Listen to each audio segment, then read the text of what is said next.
This is Lara Henares making your day with the second and last part of Conrado de Quero's article entitled Excommunication.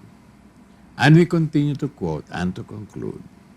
Now here's something infinitely worth emulating, and the bishops can always cite the Vatican as inspiration. In lieu of excommunicating the criminal syndicates are most corrupt.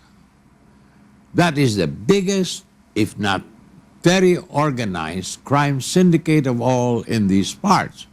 We can always start with those convicted of corruption who moreover never gave back their loot.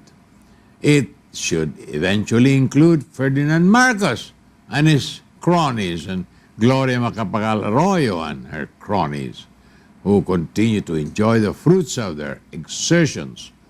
Look at Imelda's lifestyle to this day. Look at Mike Arroyo's lifestyle to this day. In fact, I wouldn't mind seeing them first in line among the excommunicated. Who knows? Maybe Chito Tagle, the primus inter pares among church officials and the one that is closest to the Pope Francis. We can imitate this or something like it. At the very least, cutting them off from the faithful who make up most of the population can be very good for their souls or their bodies. We are as resolute as a Catholic country as Italy, if not indeed more so.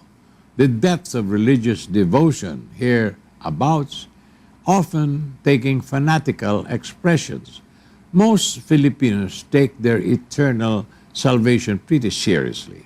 The nastiest people in this country, like the mafiosi, hearing Mass and going to confessions faithfully, finding no particular contradiction between that and raping, stealing, and murdering. More about this after these messages.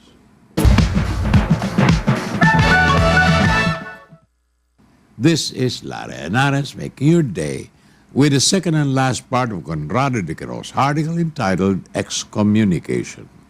And we continue to quote and to conclude.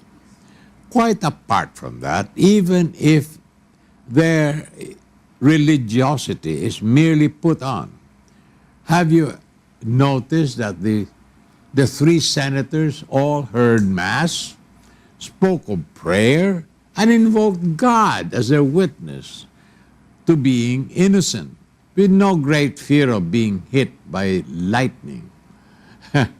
Their businesses or rackets are not and being officially cited as objects of divine displeasure is bound to impact on them.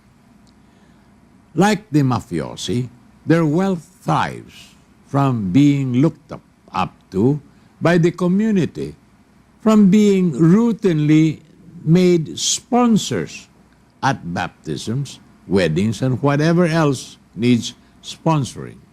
At the very most, the excommunication of the corrupt or its equivalent should also be a way of reforming the church.